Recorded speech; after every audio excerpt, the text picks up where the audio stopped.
All right, now welcoming on very special guest, Robert Lewis. He is a former Boise State football player, played football at Sacramento State, and is now currently residing in the state of Wisconsin. Rob, welcome on. Good to catch up with you. Haven't talked for probably a couple of years, but glad that you were Right, willing right.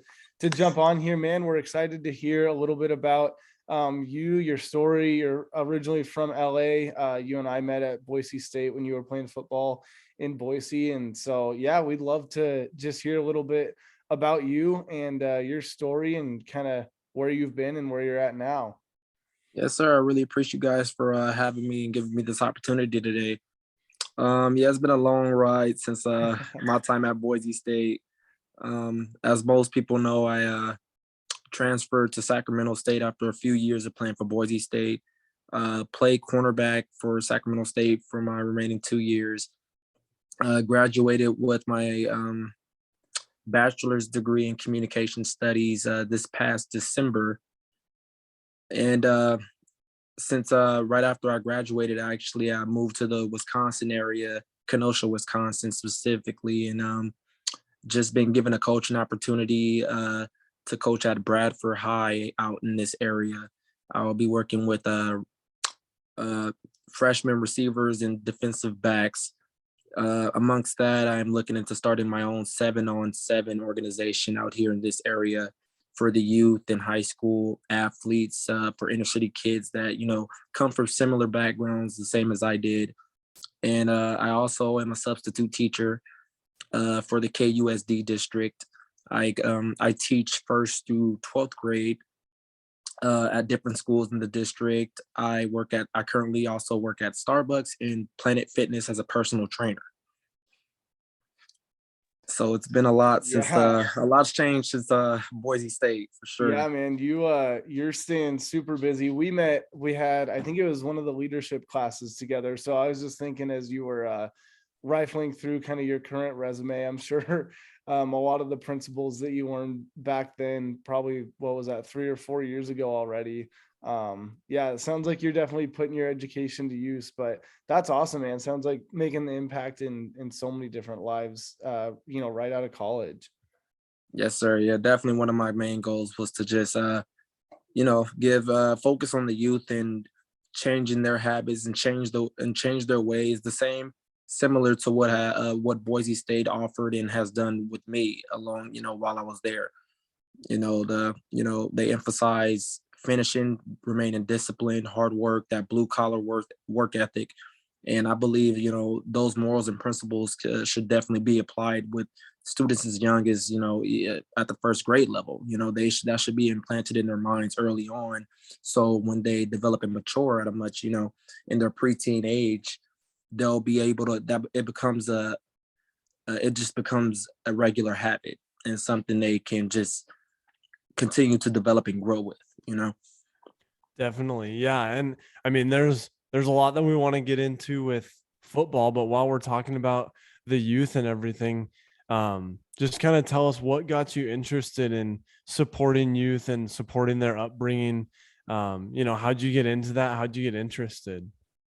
Honestly, I think the high school coaches. So most people know I'm from Los Angeles, California. I started at Carson High, which is about ten minutes from the notorious Long Beach Poly, where Juju Smith went, and a couple other NFL stars are probably still in the league from that high school.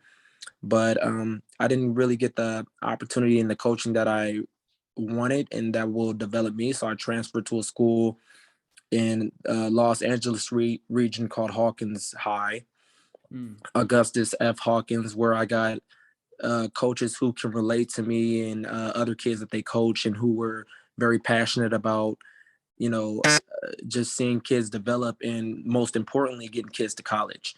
And I didn't see what they got from that because they weren't getting paid much, but at the same time, they were breaking their backs just to see us grow. And I feel like watching them do that inspired me to continue what they've done for me. And that's how I got pretty much into getting more into working with the youth, preteens, teenagers, and just watching these kids grow in every aspect of life.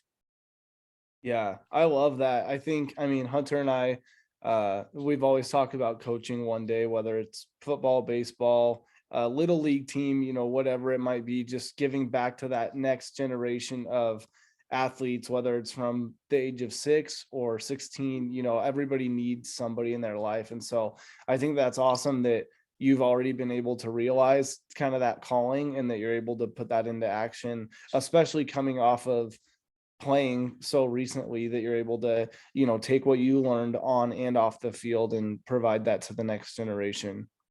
Exactly. Exactly. I mean, I'll never say it's too late or too early to start, but I feel like there's definitely a need for an inspirational leader, especially for our youth, especially with what the things that the social media deal that's becoming a daily habit for these kids. It's like Mm. they're not being raised; they're being raised with TikTok, YouTube, and Google. Yeah. So it's just not it's becoming like a generational curse now, where kids are just learning everything from the internet Yeah. and what they hear and see from their peers. So it's great that they can come to a person like me, for example, or in the near future, hopefully you two, where they could come and just get that great inspirational leader where that can just keep them on the right track and set them on the right path for success. Yeah, exactly. And man, I was gonna say, I mean, how you mentioned earlier that you had those leaders, you had those coaches that you looked up to that got you to college, and it was because they cared about you, they cared about your path and wanted the best for you and had your best interests in mind. And like you said, breaking their backs and there's no better feeling, I'm sure, than being able to give back to those kids and be that inspiration for them. And so that's just so cool that you've chosen to pursue that and be that leader and that mentor and that coach for another kid who you probably don't even know how bad he needs it, but he needs it 10 times more than a coach could ever know. So that's awesome, man. Yeah, yeah, I really appreciate it. Definitely much appreciated. Yeah. Well, I do want to get into a little bit of, your past, your upbringing in the sport of football. That's ultimately what brought you to Boise State, took you to Sacramento State, and now has continued to, navigate your life to the point that you're at today. But tell us a little bit about your playing days in high school. You told us a little bit about that, and then playing cornerback for both Boise State and Sacramento State. What was that like, just the whole, D1 football playing experience for you? I mean, I enjoyed the process while it lasted. I took advantage of every opportunity I could. Playing at both schools, I definitely learned a lot, plenty from uh, both coaching staffs. You know, um, Boise State being in a higher division, playing, not so much as far as like better talent, but just, um, I would say just a higher level of football. So it's like the IQ level between both schools, playing at both schools, will really differentiate a lot. But at the same time, I feel like playing for both schools and different coaching staffs, I was able to soak up just as much information as I was able to soak up just as much information from both schools that was much needed, and it definitely made me a better player. So like the continuousness just to develop from both schools, even though Sac State's it's a lower level, but at the same time, I feel like those coaches there still were definitely coaches that prepped kids to shoot for the NFL and to just grind and uh just instill love in each of their players. And I felt like that was an important that was just an important aspect of the game that I feel like sometimes that was missed at different levels of me playing football, just how much they love their players. And that was definitely one of the things that they emphasized was in one of our team standards was just love. And that to me for me that just helped me develop and grow every day on and off the field. Yeah, man, and But that's so cool. And like, I mean, on one hand, yeah, you're playing football, you're playing college, like, you're living every kid's dream. But at some point, you're just playing the game. On the rest of the hours, you're developing as a man. You're getting, you're learning these lessons. You have these leaders in front of you, and you can just soak up so much, no matter who it is. And so that's really cool to hear how much you really got out of both programs, because I'm sure both schools had great staffs. And yeah, I think it's probably just how you go into it and how you approach it too. So that's awesome that you got a lot out of it as a player. And I'm sure that that helped character development for yourself and a lot of growth. But now also for you to be able to take into your own coaching style and develop your own coaching philosophy and habits, and like Duncan said earlier, pass that on to the next generation, and getting such a broad variety of coaching, I'm sure, is just awesome and such a cool opportunity. yeah, and it was definitely good to see the differences in both teams. Even though I played for both teams were championship teams, and I got to see the differences in coaching and how how we as players operate from that coaching, and how that translates to us becoming and competing for championship rings and winning those games. So it was all a formula to success that you can't beat, but if we as players buy into it, it can be done. Right. No Yeah. matter the talent you're playing with, no matter the coaches obviously do matter who you have on staff and who you're working with, but I feel like if the players buy into a team philosophy and daily work habits, that'll that'll ensure their success. I feel like the team overall will be successful. So it was good getting two different perspectives from two different teams, but both being championship teams. Mm. Yeah, I love that, because it would be one thing if you played for one of the best, and then you went and played for a team that, had a losing record, but that wasn't the case for you. And you had the immediate buy-in with two teams, and it wasn't just because they were good. They were good because they had a good foundation. They had a good group of guys that were fully bought into the vision. And I think that that ultimately plays out in that championship mentality when everybody's running towards the same goal, and you're working towards that championship, but you're also becoming closer as a team, as a brotherhood. So I love to hear that. Yes, sir. Yeah, definitely believe that the team chemistry, for one, is very important. So that is definitely something I'm trying to instill for the high school that I'm at currently. Actually, I just, they're in their max week in the weight room, and I definitely see, Mm. for starters, that they do have a team bond that's not common amongst most high schools. At least most high schools that I've seen, they have a definitely a team bond and chemistry that's definitely a stepping stone for them to be successful in the near future. Yeah, that's awesome. One thing that I had a question on, kind of double headed, both from the playing perspective and the coaching perspective. What's one thing that you think, maybe the biggest thing that football taught you off the field, that you appreciated in your time as a player, but also that you're hoping to take to your coaching career? Honestly, I think in one word, consistency.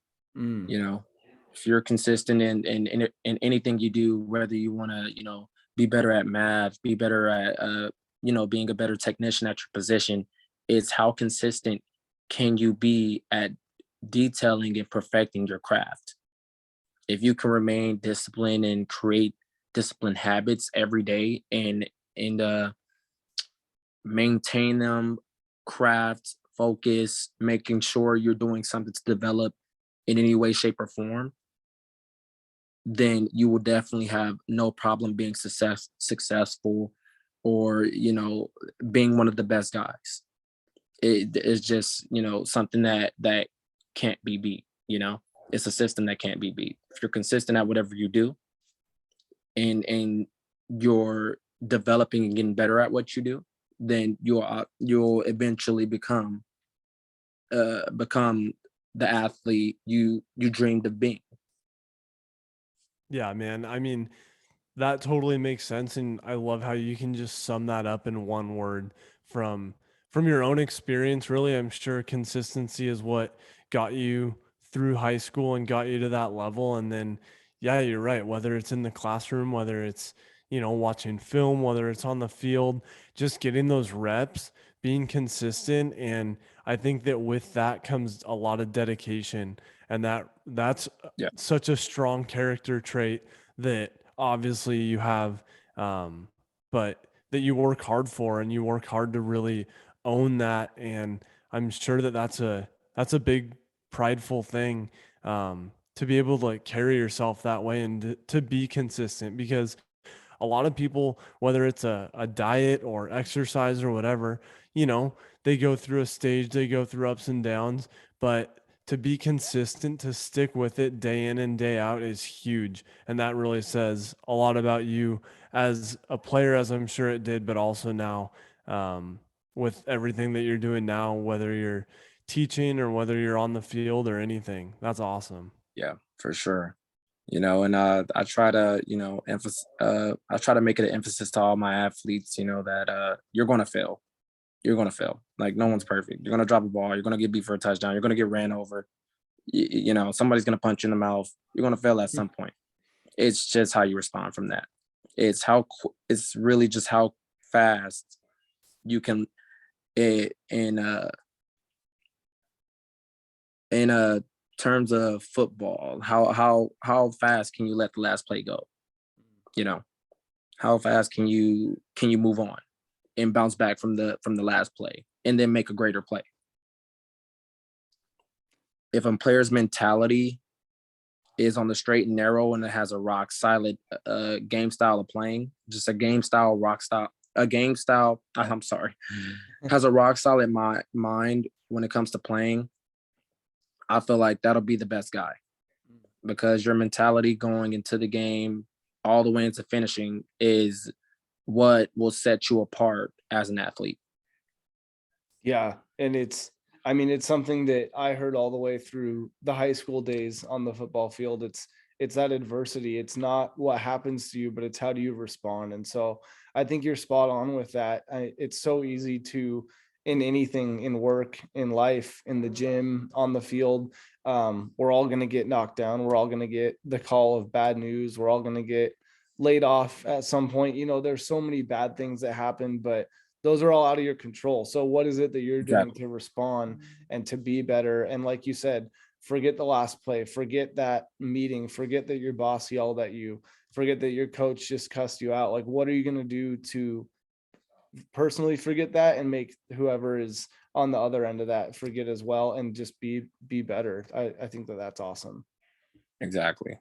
Yeah. That's Much huge, man. respect.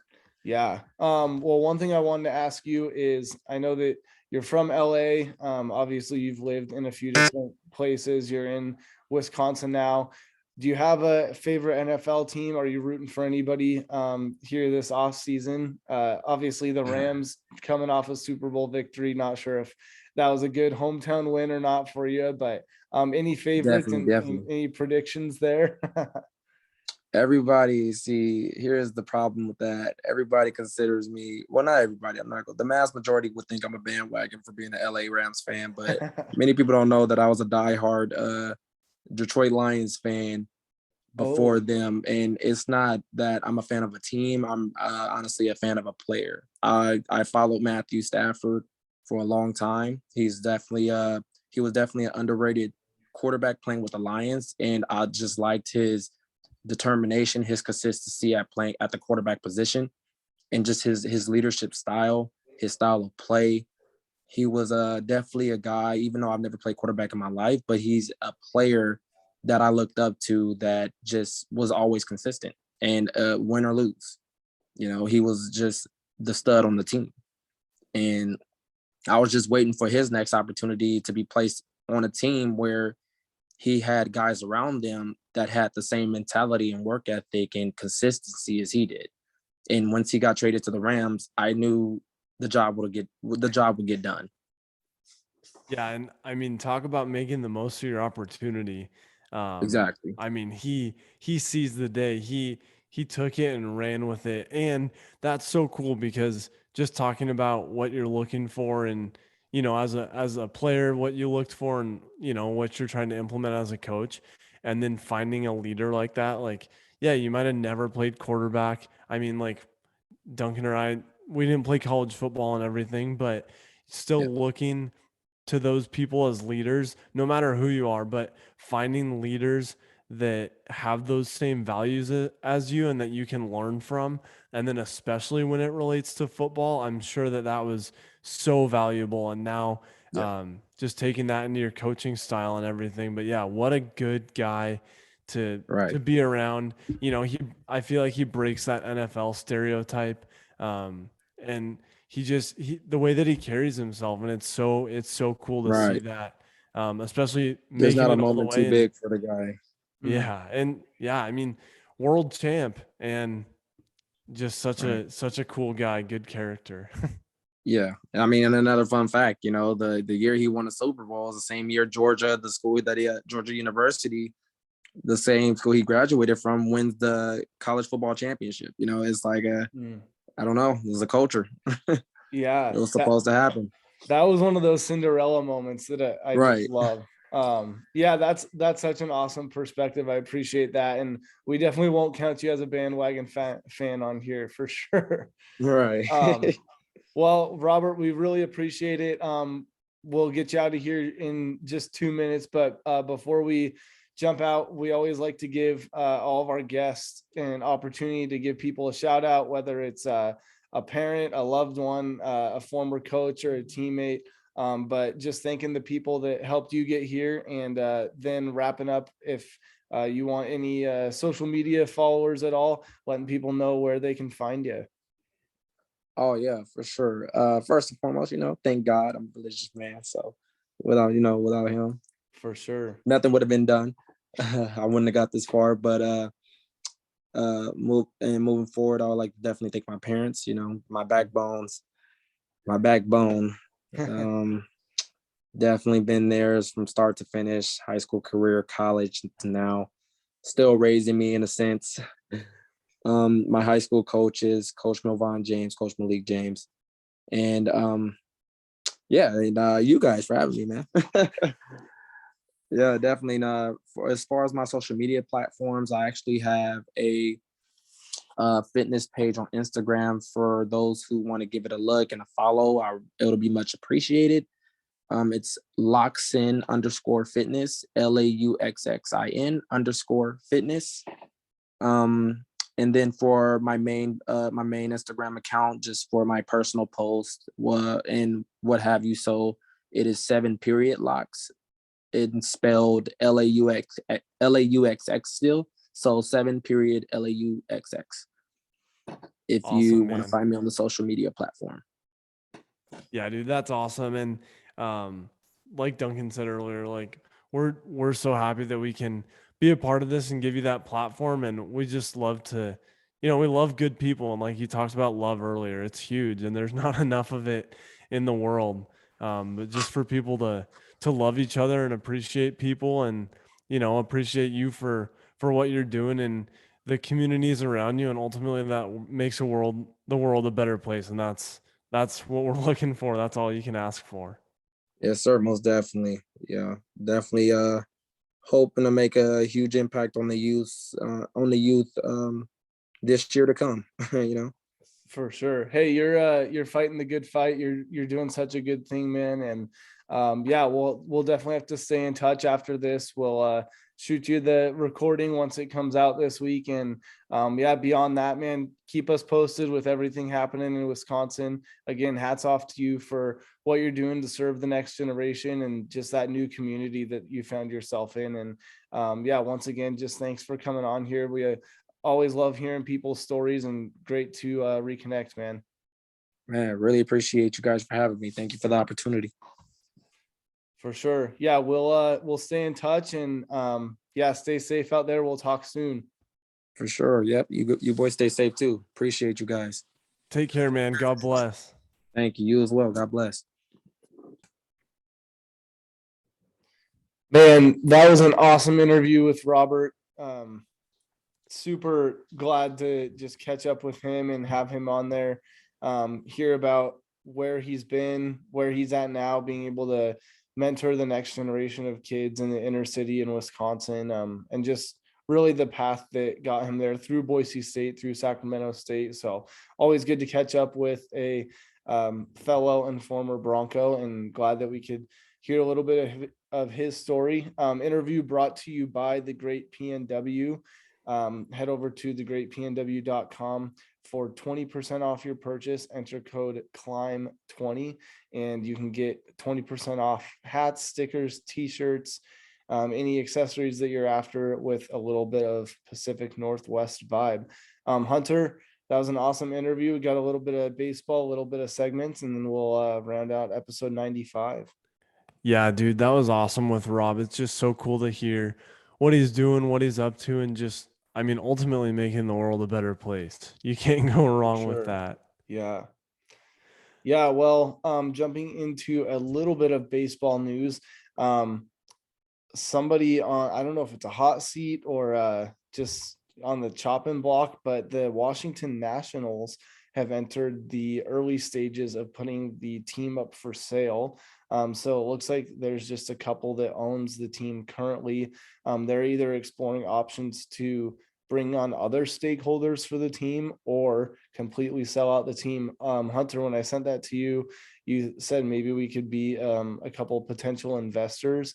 I don't know if they'll take like some fractional minority shares, but I definitely would not be opposed to owning a MLB team. $100 each. Take it or we walk. Yeah, walking it might be 0.00125% of what they're after, but hey, money's money. They did say that the ownership might sell off portions of it to keep majority ownership, but bring in investors. So I mean, I'm saving for a house. Maybe instead just throw the down payment on the Nats. Yeah, I mean, I feel like the return on investment from the Nationals would probably be a little bit better than a house in Washington. Yeah, I mean, $20 beers, that's got to make some money. Yeah, you're gonna make a down payment for a house in like 2 home series. Yeah, my my down payment's going to be a fraction of what we re-sign Juan Soto to. Yeah, seriously. Well, maybe a pipe dream, maybe some, I mean, hey, if you don't talk about it, it's never gonna happen. So you never know. We'll keep you updated. Right, if you don't throw your name in the hat, then you know that you're never going to be an owner. So, Yeah, look for episode 100 announcement of your 2 newest minority shareholders of the Nats. yeah, hey, red looks good on me. Yeah, go Patriot Fire Protection. We'll get to that in a minute. But Hunter, our Mariners, they're a week in. Want to give us a little update from the home state on how we're doing? Yeah, they are still on the road, had a 4-game series to open the season in Minnesota, and we split the series 2-2. We actually won the first 2 and dropped the second 2, but a 4-game series right out of the gate is a lot. We had a really good showing from Robbie Ray, which is, I mean, exactly what we've been waiting for. Yeah. Um, cool to see that our ball club, that our management finally invested in a pitcher to lead the bullpen. And then Logan Gilbert looked good. He got our second win in that number 2 spot. And then Marco had a couple struggles that we kind of saw at the end of last season. and we had Brash throwing today. But I think strong start by the bullpen overall. We only had one game where I think we gave up 10 runs. But other than that, In classic Mariners form. yeah, just like one every series. I was talking to somebody though, and I mean, the secret to success in baseball is win every series. You don't have to win every game because there's 162 of them, and that's a lot. But Yeah, if we can go out and win every series, especially a 4-game series, especially our division matchups, that is going to be honestly, if we win the division matchups, we're going to win the division. that's going to go a And long way. yeah, long way. So that'll be the key to success. We dropped the first one to the White Sox on Wednesday. On Tuesday. We play them Wednesday, Thursday, and then straight into our home opener against the Astros Friday, Saturday, Sunday. So when Sunday rolls around, that'll be 10 games straight because of this compressed and delayed opening day. Wow. Yeah, it's crazy that all of a sudden, okay, what is it, 2 or 3 games on the road, and then all of a sudden they're going home. They've got quite the homestand, and hopefully we'll go into the homestand with a winning record. But either way, I think that the excitement is there, and I guarantee this stands will be packed. Dude, it's going to be electric. And actually, just got tickets, not for this week, but the following Thursday, series against the Royals. So Nice. that'll be cool to see them come into town. Yeah, that'll be a lot of fun. Little early season excitement. Hopefully it doesn't snow on you, but hey, who knows by then maybe it'll be like 85 degrees with the spring that we're having here in the Northwest. Yeah, we had 75 last Thursday, and then it snowed and hail today. So we'll see what a couple Thursdays does. But hey, we could close the roof. Yeah, true. We do have that going for us. Well, something else that's underway, fantasy baseball, it's back. We have a few of the former washed up podcast hosts and friends of the network, and definitely a good buy-in this year to keep people engaged. But yeah, we are, I think the way it works is maybe 2 weeks per opponent. But we're right in the thick of things right now, adding and dropping free agents depending on how their season started. So not a lot of updates yet, but sounds like there's a little bit of a payout at the All-Star break as well as at the end of the season. So stay tuned for some fantasy feats and failures updates. Hopefully I can fare better than I did last year, and hopefully Hunter can do about the same because he was looking good last time we had this segment rolling. Yeah, I'll give you a couple. I'll give you a couple feats right off the bat. I have Robbie Ray, so that was cool to see him on opening day. He got me 21 and a half. And then um, another feat comes from the Chicago White Sox pitcher. Um, oh man, I just had it. Dylan Cease, and he put up some numbers for me. He got me 21, so getting into the 20s on that. My failure also comes from my rotation. I was a little busy over the weekend, and also it's like the beginning of fantasy football. It's hard to tell who's good and who's not. But I left 32 points by Manea on the Padres on my Oh, bench. that's brutal. That is Yeah, tough start. So he'll definitely be tossing for me here soon. it's one of those things. It's tough to check it every single day, but I feel like even if you can get it like every couple days when people are taking a rest, at least you'll be able to stay fairly ahead of it. Yeah, and yeah, coming off last season, I'm feeling pretty good, so I just need to stay on it.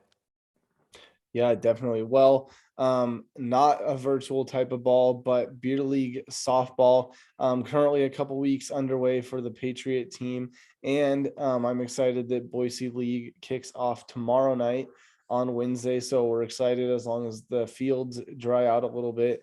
We'll be underway with our 10-game season. But Hunter, I know you had a game tonight. Fell a little bit short, but tell us, what's the vibe? Our spirits good? Dude, we're 4 weeks into this rebranding of the Patriot Fire softball team, and we're getting after it. I mean, they haven't had a team. It's been a 8-year hiatus, and I brought the ball club back together. So we went out there today. We were up 2-0 in the first, held that through the fifth. We went down 3-2. Then in the sixth, went down 4-2, and then top of seven, we went down 8-2, and we were working it back. We ended up losing 8-4. But we were getting through the rotation. We had a strong 10 going all night, so that felt good. Just couldn't string it together at the end. Couple pitching mishaps and a fielding error kind of bit us in the seventh, but it is coming together. It really is. We're putting it together, and it's fun. It's good to be out there. Yeah, hey, that's what matters. I mean, as long as you guys are having fun, starting to build that camaraderie, getting closer every week to a win. And hey, who knows, maybe next week it'll happen. Exactly. And you go into full swing tomorrow, coach. Yeah, I gotta set the lineup, dust off the clipboard. It's been a while. I feel like we haven't played for quite some time. I know it was even longer for you, but when you go spring season and then into summer season, it feels like, 5 or 6 months of softball. But now we haven't played since October. So we're dusting off the old shoulder. I haven't thrown at all. So my shoulder's just gonna kill tomorrow. But I think we've got about 12 guys committed for the game tomorrow night. If the weather holds off for us. And I think that we're finally in the groove. We have almost a complete returning team with a couple new additions that we picked up. But man, excited to get the ball rolling, figure out where everybody's supposed to be. And yeah, we're in the right division finally. So gonna make good things happen, hopefully, for the backdoor sliders. Yeah, that's awesome to hear. Well, I'm excited to hear how you do. And before the next episode comes out, the Mariners will have completed their first couple homestands. So it'll be good to welcome them back to Seattle in what is to be an exciting uh, season, exciting homestand. Yeah, Mariners are underway, 2022 season, a week underway, which is just crazy. So we're along for the ride. I unfortunately still can't watch the Mariners, but I've gotten to get my fix with some other teams on YouTube TV. So got to see former Mariner Edwin Diaz throwing gas for the Mets in relief in the ninth, and they ended up coming out ahead of the Phillies 2-0. Diaz threw a nice 100-mile-an-hour gasser for strike three to Bryce Harper. So little reminiscent on that, but hey, getting baseball wherever I can. And it's just an exciting time. Spring is in the air, baseball's in the air, and hopefully we can get some warm weather and cruise into summer. Yeah, exactly. Also, stay tuned for the Rainiers, and I hope to get you to a game when you're up here sometime this summer too. It'll be fun. Yeah, for sure. Can't wait. Yeah, well, fun to have Rob on. Thanks for setting that up, and just cool to hear his story again. And we hope that you guys enjoyed that.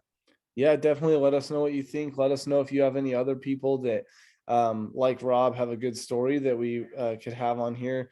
As all the climbers know, we love to have everybody on here and just hear stories and talk about life. So all are welcome. Just shoot us their information and we'll line them up. Crazy that we're within 5 weeks of episode 100. Have some good ideas in the works for that, but until now, yeah, episode 95 in the books. Thanks, Rob. Great episode, great interview, and yeah, we'll see everybody next week. Number 95, Duncan's old football number. Gotta Long, love long it. ago. The OG. Yeah. All right. Well, 95 in the books. Thanks everybody for tuning in, and as always, let's Let's climb climb the the ladder. ladder.